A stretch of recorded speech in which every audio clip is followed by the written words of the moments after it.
Ikukwento ko nga sa inyo itong mga na-experience ko during the 65th anniversary ni SM noong October 22. Attend nga kami dito ng fun run na gaganapin sa Mall of Asia sa pagdiriwang ng ika-65th anniversary ni SM. 3:30 AM nga ang cool time and saktong 4 AM, aalis na ang bus. Kaya nakitulog yung iba kong mga katrabaho sa mas malapit ng bahay. At eto na nga, bumabiyahin na kami from Masinag to Mall of Asia, Pasay. Sa mga oras nga na to, pinaghahandaan namin yung cheer for Masinag team. Karaan ng isang oras na biyahe, nakarating na nga kami sa MOA. Grabe, napakaraming tao. Parang ayoko na tuloy bumaba sa bus ng mga sandaling yan. Kasi naman, nahihiya na ako.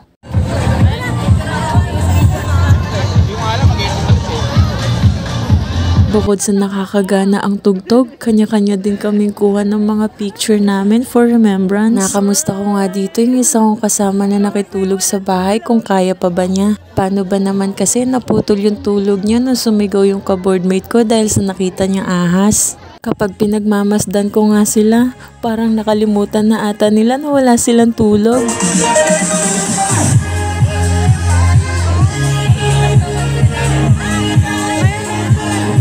Sa mga oras nga na yan is 5 AM na ng madaling araw at ina-announce na nga yung mga tatakbo ng 6 kilometer kung saan sila pipila kaya nagkagulo.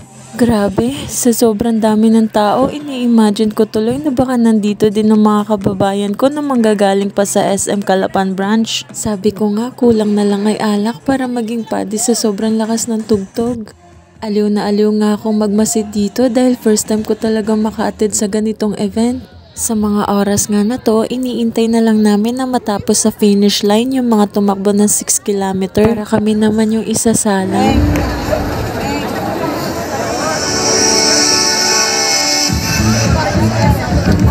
Ikot ako. Bang mo na yan? Habang hinihintay ko nga yung turn namin para sa tatakbo ng 3 kilometer, biglang sumagi sa isip ko na sa kabila na ng pagdaan ng pagsubok na Henry C. sa pagninegosyo, siya pala yung gagamitin ni God bilang instrument para sa libo-libong mamamayan na gustong magkaroon ng sapat na pamumuhay. Sa mga hindi nakakakilala kay Henry C. o mas kilala sa tawag na Tatang, siya ang may-ari ng SM Group of Companies o tinatawag na SM, na ayon sa research, isa ito sa pinakamalaking pinagkukunan ng trabaho sa Pilipinas kaya mataas ang ekonomiya ng ating bansa. Sa mga oras na to, pauwi na nga kami. Dito ko muna tatapusin ang kwento ko. Lang, bye-bye! Hinihintay na lang namin